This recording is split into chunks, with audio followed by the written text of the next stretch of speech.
Hello, welcome back. In this video we are going to do some numerical problems on Coulomb's law.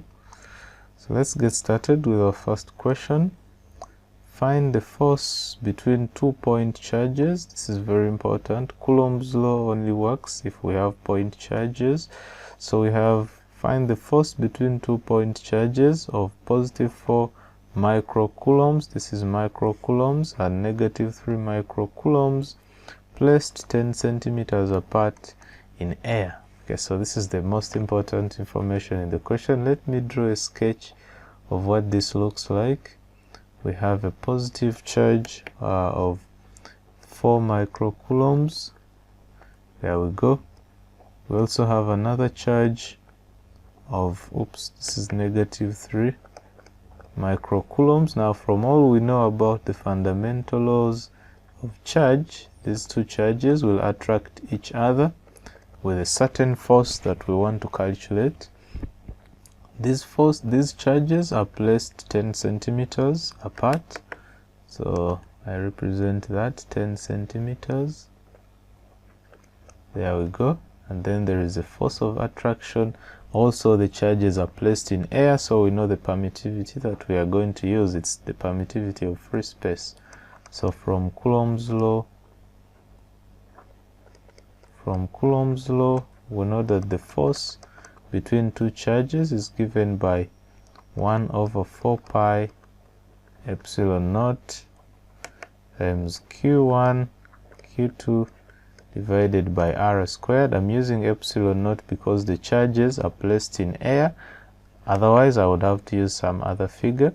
But for this special case, when the charges are placed in air, we know that the whole of this is approximately 9 times 10 to the power negative 9.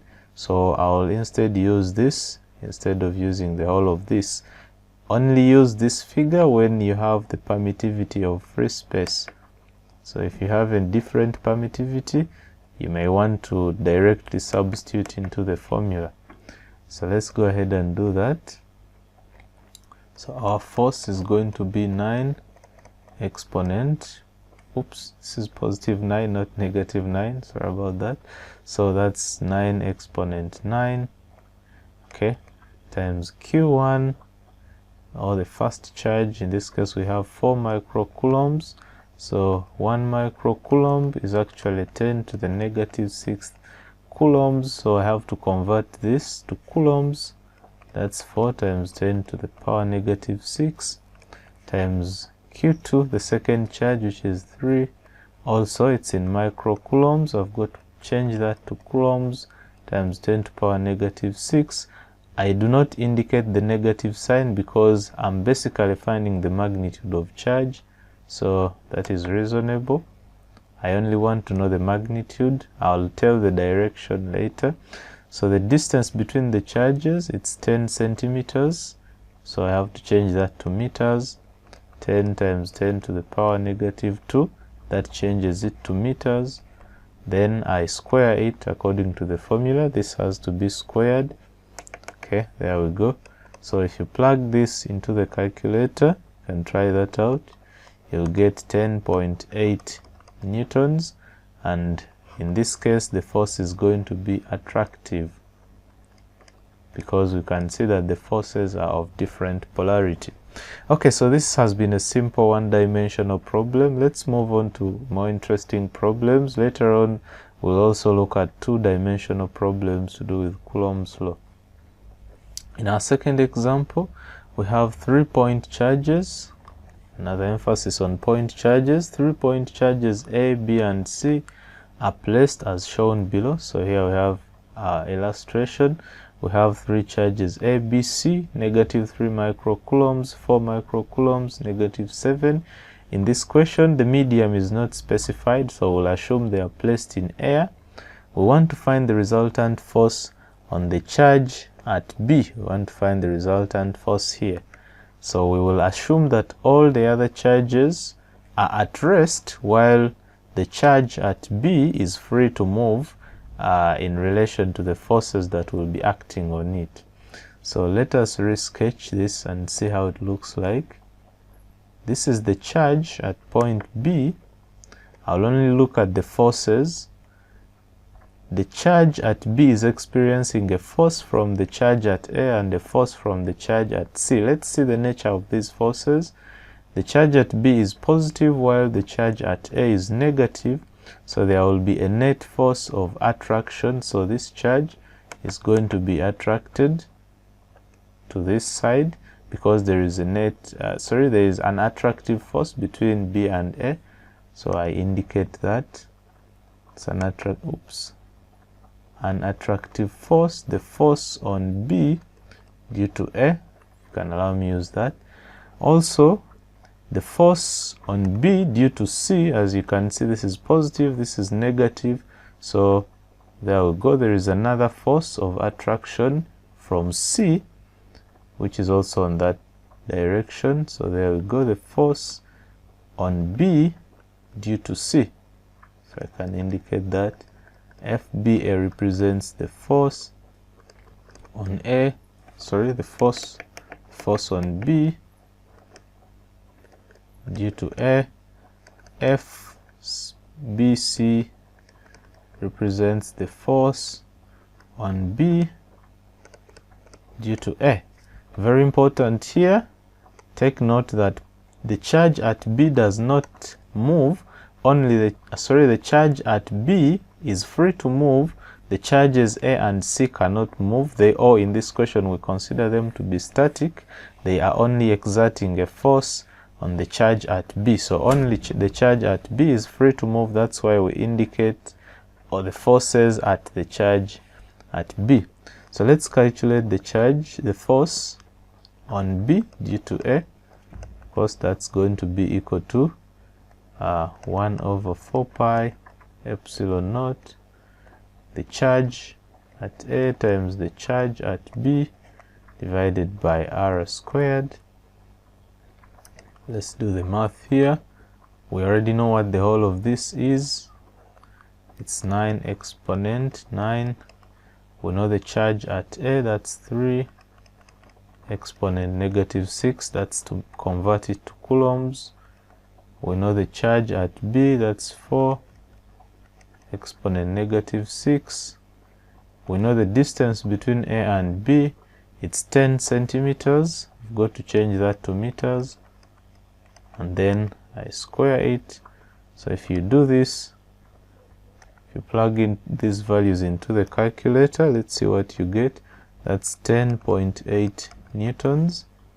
Let's also do it for the force on B due to C. That's going to be 1 over 4 pi epsilon naught QC QB divided by r squared. This is the charge at C, the charge at B.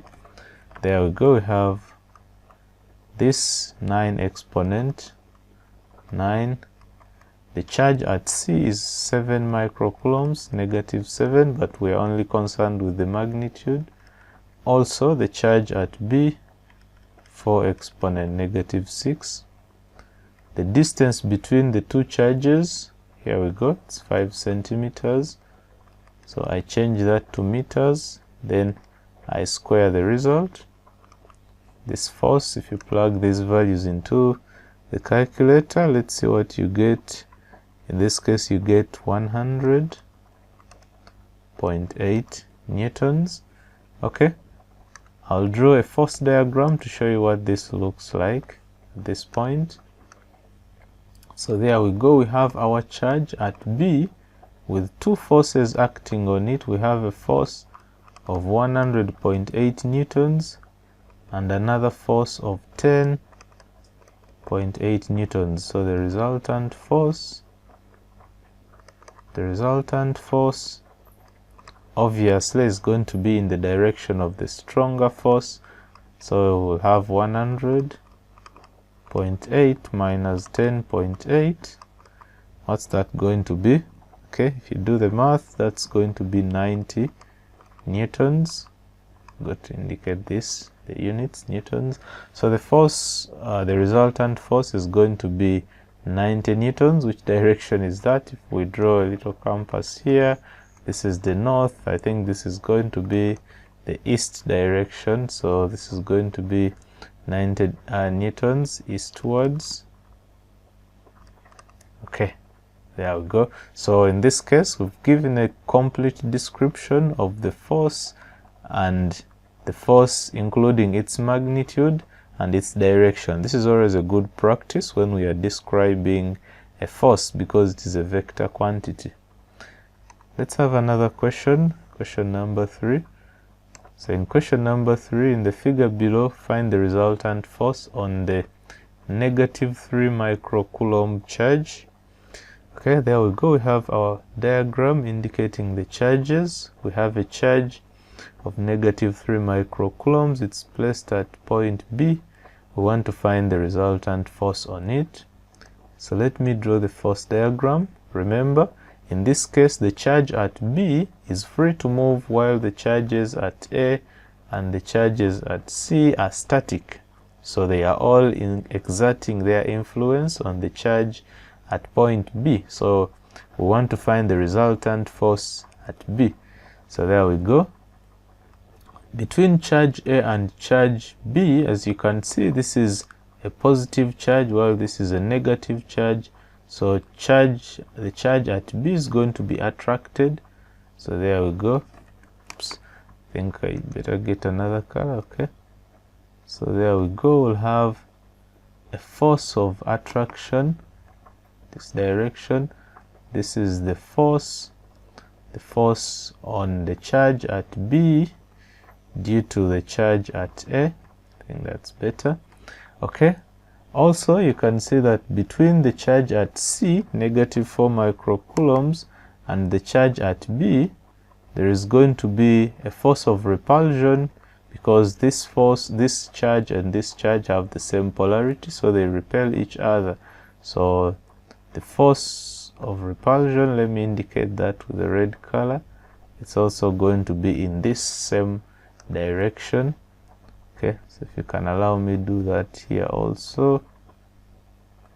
So there we go, the force on B due to the charge at C.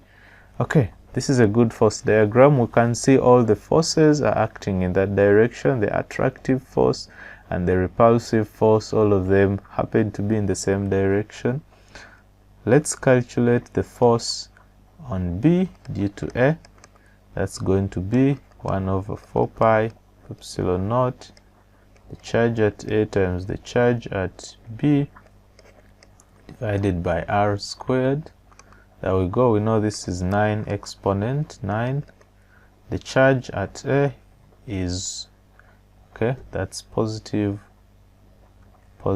2 microcoulombs. That's 2 times 10 to the power -6 to change it to coulombs, times the charge at B, 3 times 10 to the power -6, divided by, the distance is 2 centimeters. I change that to meters, then I square the result. If you plug these values into the calculator, the force on B due to A is going to be, okay, you can do that and see what you get. In this case, okay, let me do this. That's 135 newtons. Also, let's find the force on B due to C. That's going to be 1/4 pi epsilon naught QB QC of r squared. Oops, r is not good, r squared. Okay, we have 9 exponent 9 multiplied by the charge at B, 3 exponent -6, the charge at C, 4 exponent -6, divided by the distance. The distance is 4 centimeters. I change that to meters, then I square it. If you put these values into the calculator, you have 67.5 newtons. So as you can see on our force diagram, all the forces are acting in the same direction. We have two forces of, okay, let me see, we have 135 newtons and another force of 67 0.5 newtons, all of them acting in the same direction. So the resultant force, or the total force, or I think it's better I call it the net force, all can mean the same. Since the forces are in the same direction, it's going to be this force plus this force, 135 plus 67.5 newtons. Okay, let's see what we get there. That's 202.5 newtons. This is going to be in the westward direction, or you can describe this direction in terms of angles, but this is better since we have a clear definition of what the direction is. It's towards the west. So there we go. We have given a complete description of the force, its magnitude, and its direction. Okay, let's have another problem. Number 4. Calculate the resultant force on a charge of 1 microcoulombs placed at point P. Sorry about that. So we have point P. Here we go. Here it's point P. So, and at point P we have a charge, because that's positive. So we have a charge of positive 1 microcoulombs placed here, and we want to find the resultant force. Okay, let's indicate the forces acting at point P on the charge of plus 1 microcoulombs placed here. The first force is due to the 3 microcoulomb charge. Okay, should we begin with that? Okay, that's fine. So 3 microcoulomb, this is negative and this is positive. There's going to be a force of attraction. So there's going to be the force of attraction, the force at P due to the 3 microcoulomb charge. Let me just write that as FP3. Also, we have negative 2 microcoulombs here, and this is positive 1. So positive and negative, there's going to be another force of attraction. This is the force on P due to the 3 microcoulomb. This is going to be the force on P due to the 2 microcoulomb charge. Let me add that there, the force on P due to the 2 microcoulomb charge. All the forces in this direction. So we are good to go. Let's apply Coulomb's law. The force on P due to the 2 microcoulomb charge. Let's begin with that. There's no problem. That's going to be 1 over 4 pi epsilon naught. The material is not indicated here, the medium, so we'll take that to be air or free space since it is a common medium. Q, okay, here we have the charge at P times the, how shall I call that? Perhaps the 2 microcoulomb charge, okay, Q2, there we go, divided by R squared. That's going to be 9 exponent 9. The charge at P is 1 microcoulomb. Then Q2 is the 2 microcoulomb charge. Okay. The distance between the 2 microcoulomb charge and P is 0.6 meters. That's already in meters, so I'll just square that. And then if you put these values into the calculator, let's see what you get. The force on P due to the 2 microcoulomb charge, that's going to be, let's put this in the calculator, approximately 0.05 newtons. Okay, let's calculate the force on P due to the 3 microcoulomb charge. 1 over 4 pi epsilon naught QP Q1 over R squared. That's 9 exponent 9. QP, that's 1 microcoulomb. Okay, that's 1 times 10 to the negative 6. That's enough. Q1 is the charge at oh, what was that? Oops, that's Q3. I think that's better. The 3 microcoulomb charge, so that's 3 times 10 to the negative 6 divided by the distance, square of the distance between the two charges. As you can see, the distance from here all the way, up to point P is actually 0.4 plus 0.6, so it's 1 meter. So that's the distance I'm going to use here. That's 1 squared. If you put that into the calculator, let's see what you get. 0.027 newtons. So the net force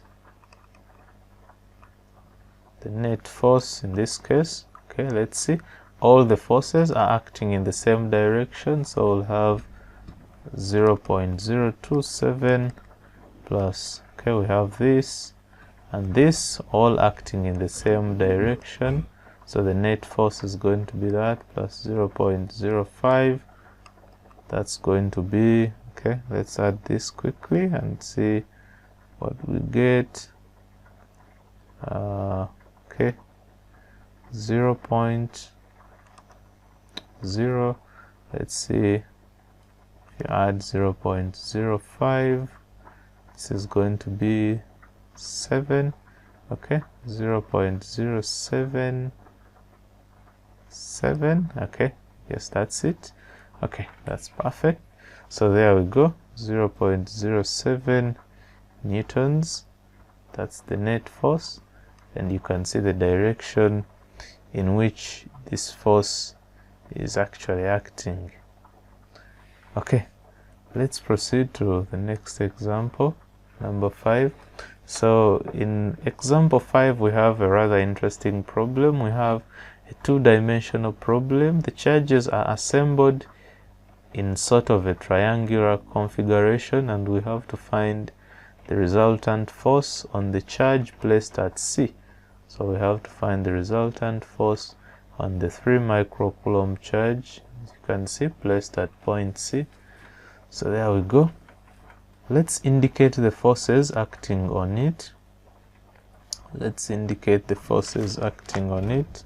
I'll try to sketch this. So this is the 3 microcoulomb charge placed at point C. Let's indicate the forces acting on it. What should we begin with? Let's begin with the force due to B. So you can see the charge at B is a positive charge. Also, this is a positive 3 microcoulomb charge. So the force between B and C is going to be a repulsive force. Also, remember, all the forces A, B, and D are at rest. They are fixed in this configuration. Only the charge at C is able to move, so it is experiencing all these forces. So we indicate the forces at the charge at C. So there we go. The force between B and C is a repulsive force acting in the upward direction at vertical direction, 90 degrees. So that is the force.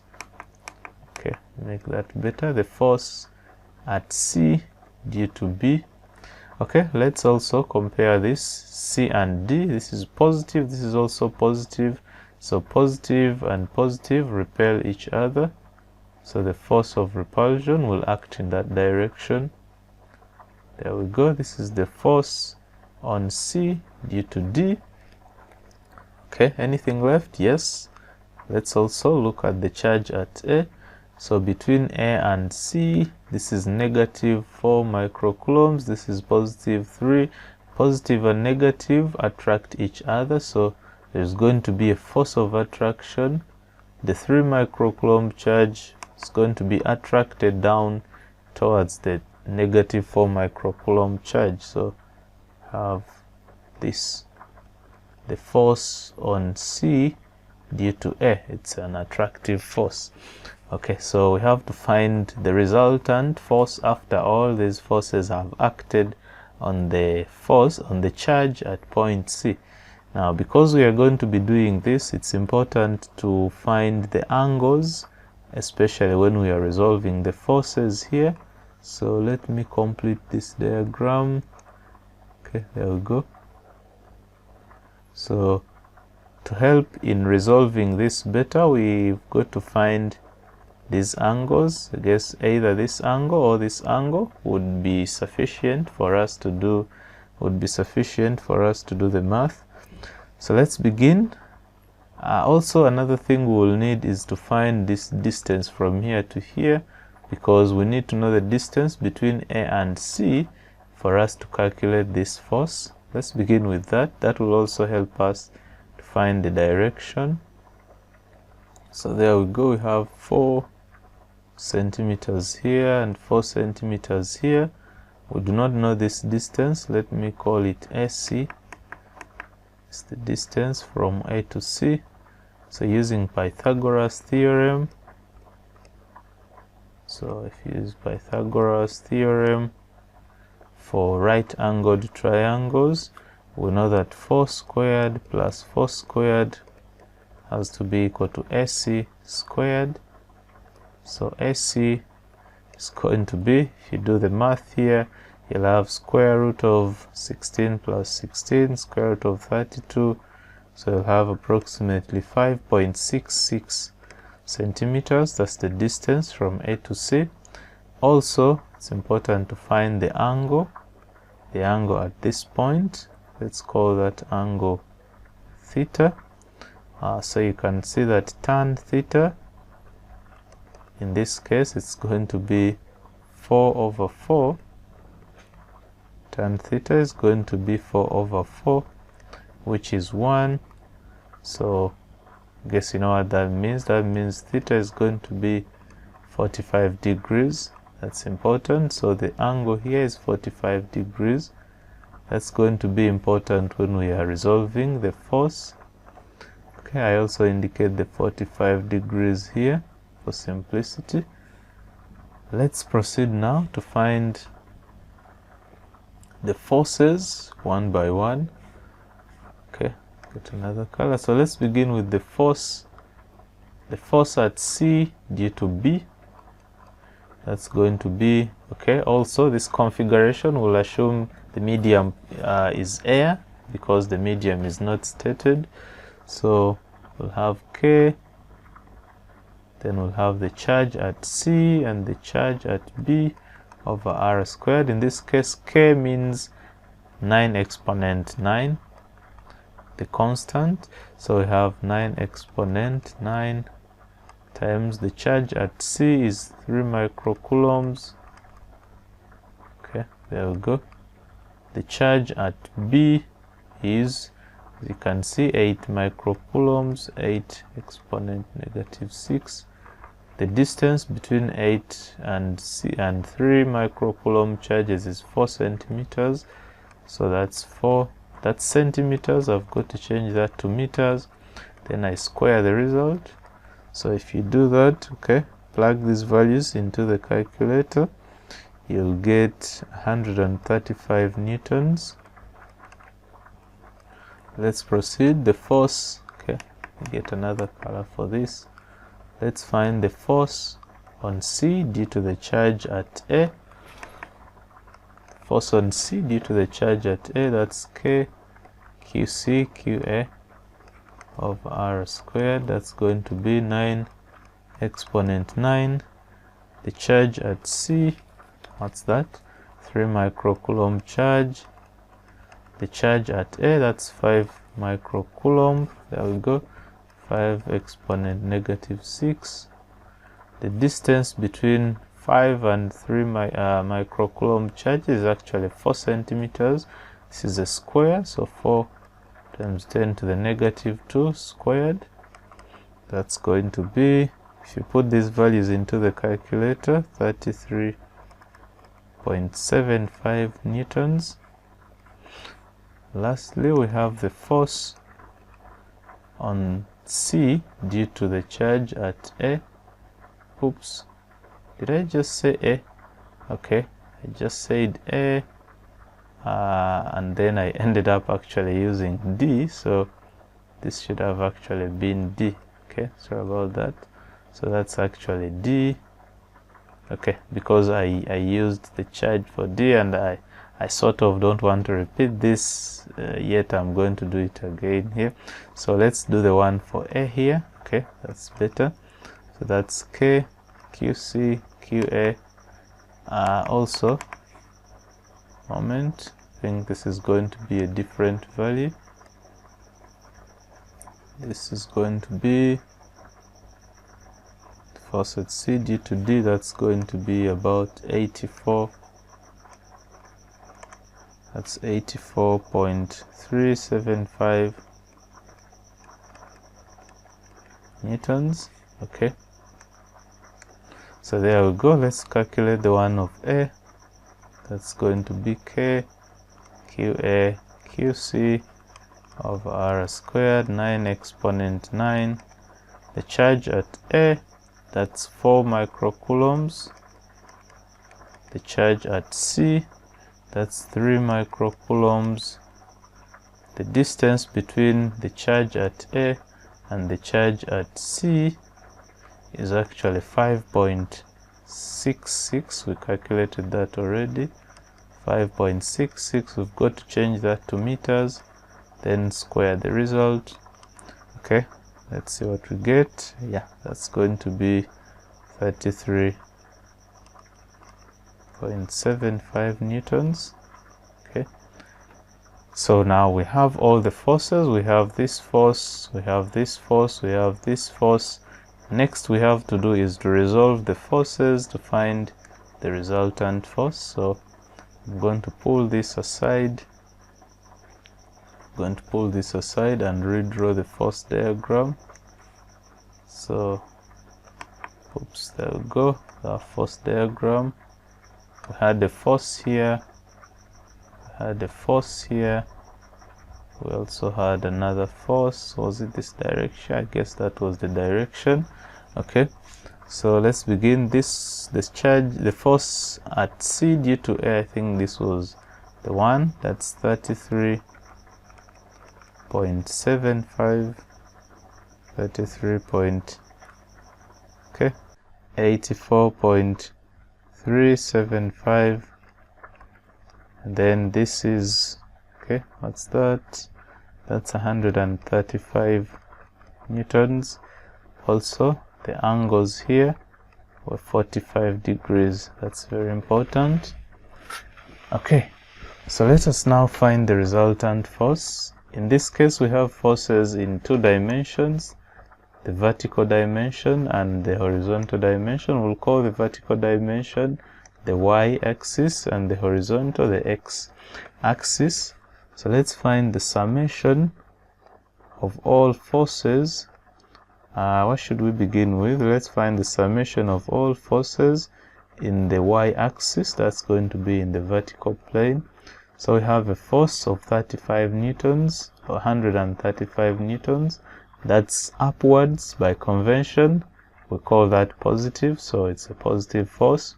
Then we have a force that's heading downwards, a component of 33.75 newtons in the downward direction. That's going to be minus 33.75 cos 45. As you can see, this force has 2 components. We have 33.75 cos 45. Also here we have 33.75 sin 45. So this force here has 2 components, the horizontal component and the vertical component. So there we go. So the summation of forces in the vertical direction will be 111.17 newtons. Let's go to the summation of forces in the y-axis or in the x-axis. That's going to be, we have 84.375. Okay, by convention, forces to the east or to the right are called positive, and then forces to the left are negative. So there we go. So this is negative 3.75 sine 45. If you put this on the calculator, you have about 60.57 newtons. Okay, let me create more space.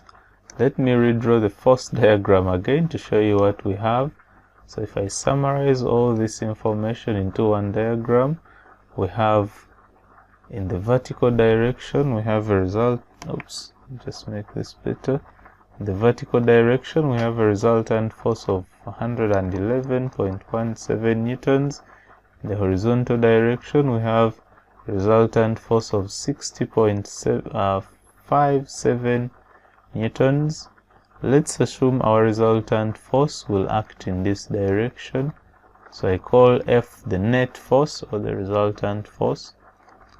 Could complete this, then I have the 111.17 newtons. Also, let alpha be the direction of this net force. So let's begin by finding the net force. It's going to be the square root of 60.57 squared. I'm using Pythagoras theorem, plus 111.17 squared. If you put these values into the calculator, I'll have about 126.59 newtons. We can also find the angle at which this force is acting. That's going to be tan arctan of, let's see, the vertical, 111.17 divided by 60.57. Okay, this is going to be okay, let's do this, 61.42 degrees. So our final answer here is that the net force is 126.59 newtons at an angle of 61.42 degrees. Okay, that angle is with respect to the horizontal, so at an angle of that to the horizontal or to the x-axis. Okay, so that's a good example of a two-dimensional problem. Let's have more problems of the same type to get a better idea. Number 6, find the resultant force on the charge at C. So there we go, we have a rectangular configuration. The charge at C is 3 microcoulomb charge, negative. The charge at A is negative and the charge at B is positive. Let's see the resultant force, how it looks like. So this is the charge at C. As you can see, between A and C, there will be a net force of repulsion. This is negative, this is also negative. So it's going to be a repulsive force on the negative 3 microcoulomb charge. That's the force at C due to A. Let's look at B. As you can see, this is negative, this is positive. So there's going to be an attractive force. That's the force at C due to B. Okay, so we only have two forces in this case. I'll write this somewhere else. Let me put that here. So we have two forces acting on our charge at C, and we want to find the resultant of these two forces. Just to make our work easier for resolving, I'll have to indicate the x-axis and the y-axis. Oops. Okay, just got to make this a little better. Okay, so this is the y-axis, this is the x-axis. That will help us to resolve the forces easily. So this is an isosceles triangle. As you can see, this is 20, also this is 20 centimeters. So let's see, we want to find the angle at this point. Also we want to find the angle at this point. From this triangle, let's see how we'll do that. That's our triangle. So it's easier to work with right-angled triangles, so let's do that. Instead of the 10 centimeters, I'll have 5 centimeters and 5 centimeters. Then we'll have 20 centimeters here. Okay, 20 centimeters. So let me find the angle at this point. Let me call that angle theta. Okay, that's a better one, theta. So how do we find theta? We have the hypotenuse and the adjacent. I think cos theta would be a good choice. In that case, cos theta is going to be 5/20. So theta will be cos cos inverse of 5 over 20, that's about 75.5 degrees. Okay, so that's the angle here. As you can see, these are vertically opposite angles. Okay, let me just show you this here. So this line, the x-axis, is actually parallel to this line, so the angle here is also the angle here. So that's why we have this angle appearing here, 75.5 degrees. This looks like 8.5 degrees. Okay, let's take off this. Okay, not bad. Okay, we also need to find the angle at this point here because we will need it. So let's call that angle alpha. Okay, let's go ahead and find what that angle is. In that case, we'll have okay, what do we need? That's going to be alpha. We have the hypotenuse and we also have the opposite. So in this case, sine of alpha is going to be equal to 5 over 20. 5 over 20. So alpha is going to be sine arc of 5 over 20. So let's see what we get in that case. Just pull out my calculator here. Oops.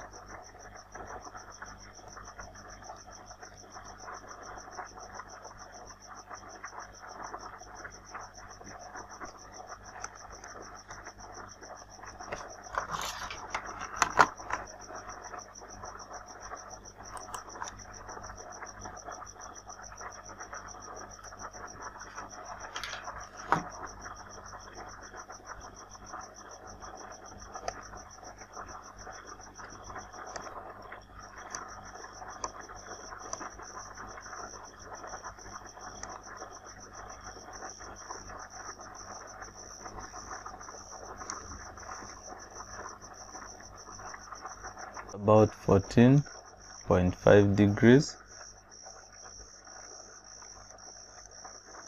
By the way, this angle here is also 75.5 degrees. I think we could have avoided all this by just using this angle here. I think that would be much better.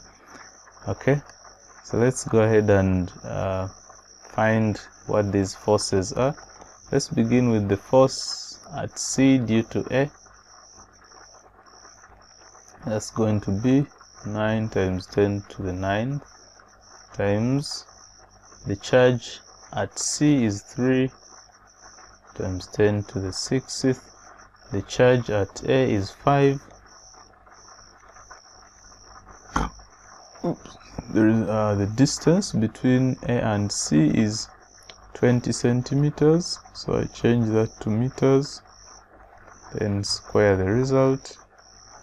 If you put these values into the calculator, you'll get 3.375 newtons. Let's find the force at C due to B. That's 9 exponent 9 times 3 times 10 to the negative 6, then 4 times 10 to the negative 6th. The distance between the two charges is also 20. Change that to meters, square the result. Okay, our force is going to be 2.7 newtons. So there we go. We can find the resultant force or the net force in the directions. Let's do that. So the summation of forces on the y-axis, we have the component of CA across the y-axis. That's going to be 75.5. That's going to be sine of the angle. that's not 75, that's the angle.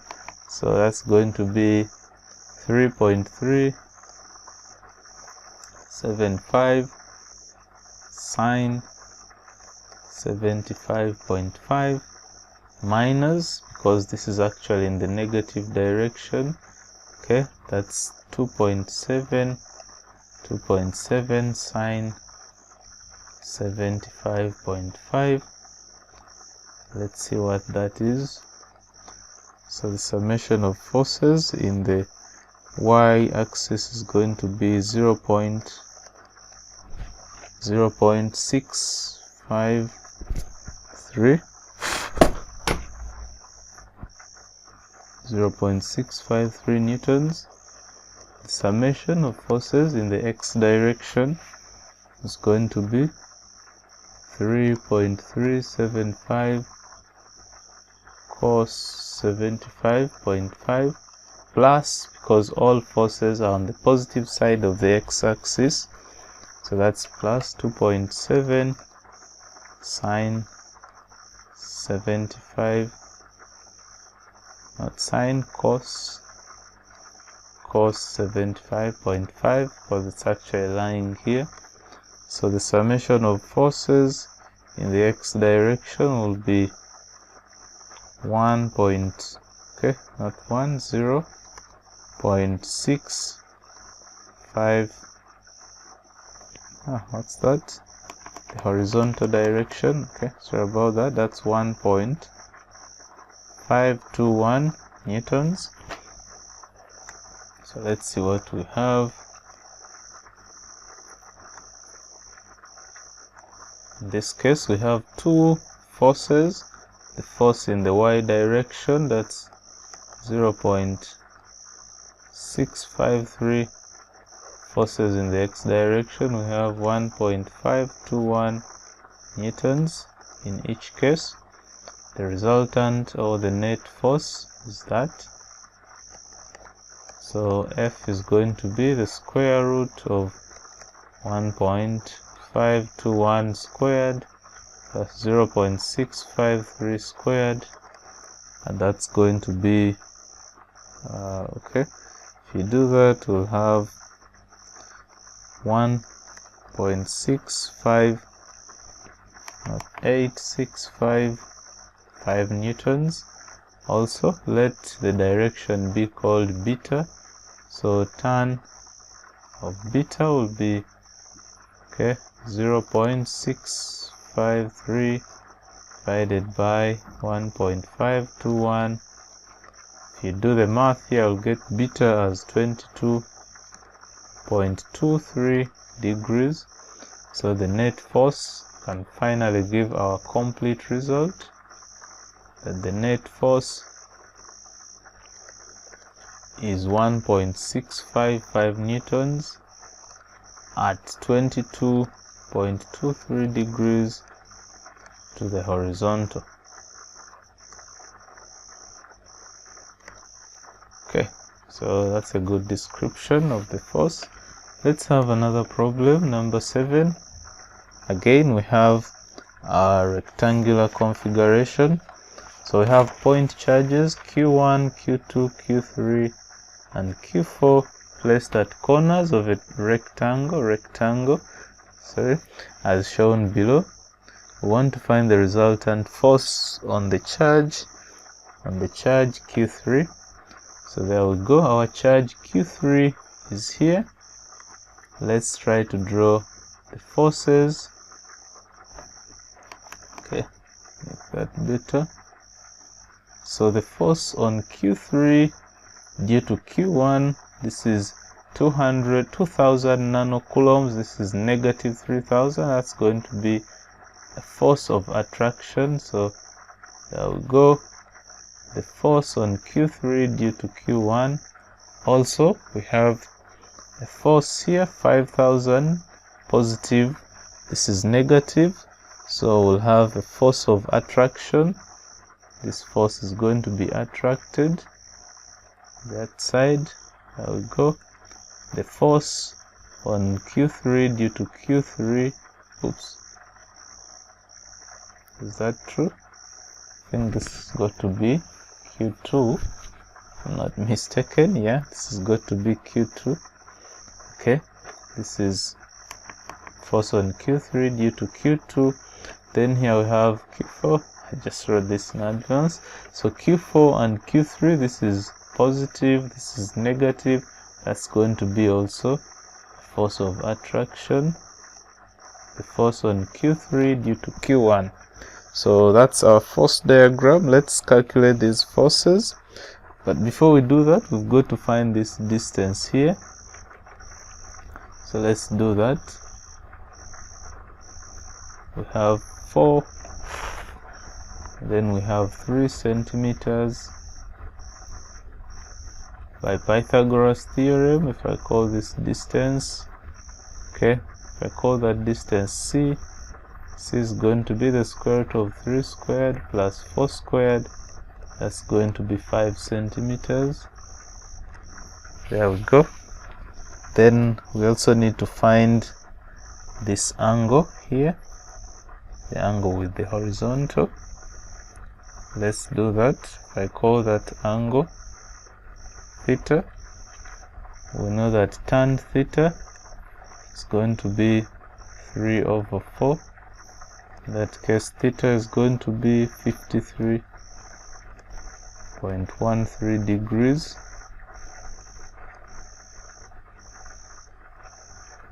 Okay, that's good. Let us now calculate the forces one by one. Let's begin with the force 3, 1. That's going to be 9 exponent 9. The force between this and this times. Now the force, let's begin with this, 3000 nanocoulombs. 3000, 1 nanocoulomb is actually 10 to the negative 9 coulombs. So that's going to be 10 to the negative 9 times 2000 nanocoulombs. That's going to be 2000 times 10 to the negative 9 divided by the distance, 3 centimeters. Convert that to meters, then square the result.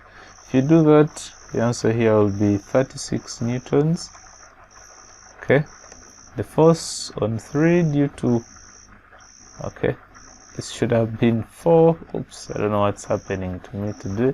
Okay, that's 3 due to, let's do 2. Okay, that's 9 exponent 9. 3 is 3000 nanocoulombs, also 5000 nanocoulombs. Okay, it's the right one. The distance is 4 centimeters. Change that to meters, then square the result. Okay, what will that be? 84.4 newtons. We've got one more. Let's do that. The force on 3 due to 4, that's 9 exponent 9, 3000 nanocoulombs. What's the charge? What's the charge at? Okay, that's 1000. Oops. Okay, let's do that. 1000 nanocoulombs. The distance, we've just calculated that as 5 centimeters. Change that to meters and square the result. Let's see what we get there. That's 50 newtons. So just show you what our force diagram looks like. So here we go. Have a force diagram. I will draw that once more here.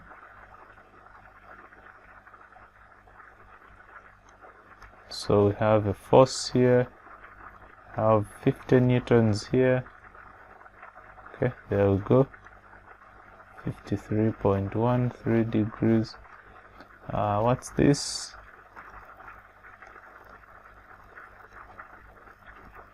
Okay, so we have F32 is 84.4 newtons. Okay, there you go. Then up here we have 36 newtons. Let's find the summation of forces. Okay, good to get another color here. The summation of forces in the y direction, we've got 36 newtons minus, okay, not minus, it's actually 36 newtons plus we have a force of 50 newtons. The component in the vertical direction is going to be 50 cos, not cos actually, that's sine 53.13 degrees. So the resultant force in the vertical direction is going to be 71.6 newtons. The summation of forces in the x direction, we have, okay, x direction, so we have negative 84.4. That's negative by convention, it's to the left. Okay, minus, we also have a component of 50, that's 50 cos 53.13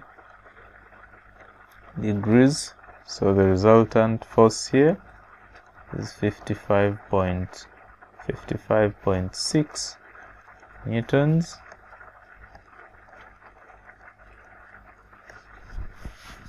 Okay, what else? Let's now find, that's negative. The negative sign only shows that it's towards the left. So our resultant force diagram looks like this. Have a force of 55.6 newtons and a force of 71.6 newtons. We've got to find the resultant force, which is going to be the square root of 71.6 and 55.6 squared. So if you do the math here, you'll have 90.66 newtons. 90.66 newtons. Let's find the direction.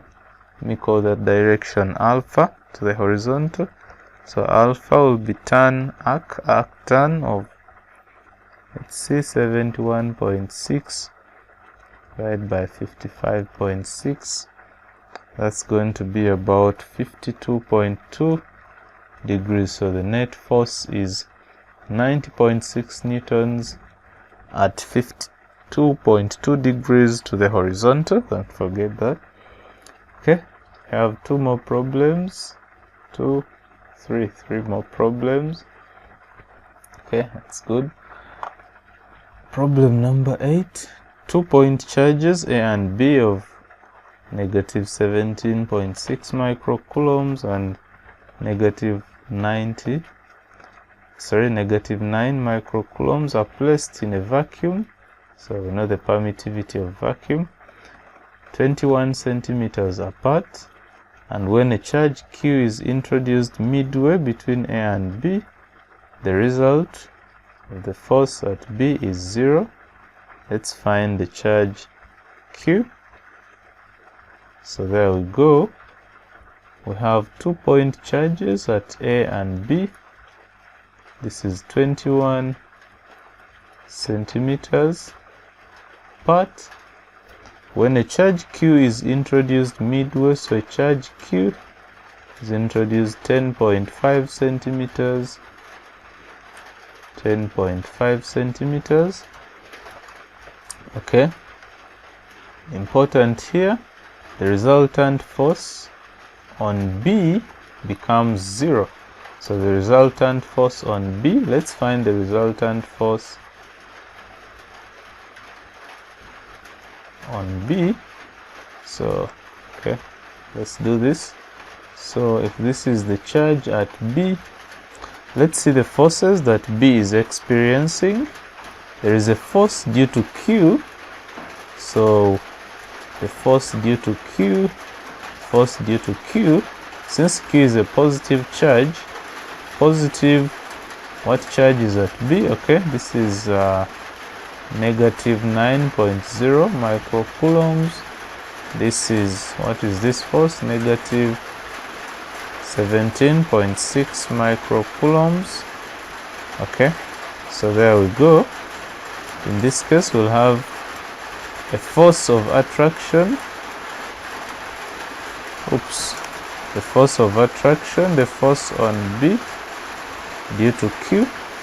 Then also we'll have a force of repulsion from A, because so we'll have a force of attraction and a force of repulsion due to A.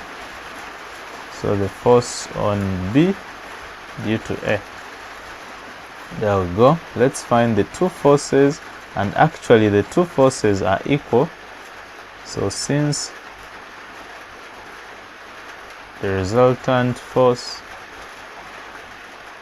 on B is 0, the force on B due to Q is the same as the force on B due to A.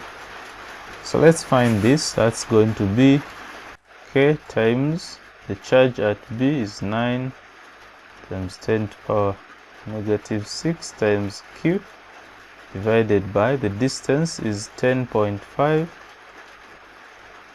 times 10 to the -2 squared equals K times the charge at B is 17.6, 10 to the -6 times the charge at B, that's 9, divided by the distance is 21. The distance between A and B is 21 times 10 to the -2 squared. So in this formula, K crosses out, and if you do the math, you'll find that Q is actually 4.4 times 10 to the -6 coulombs, or you could just say 4.4 microcoulombs.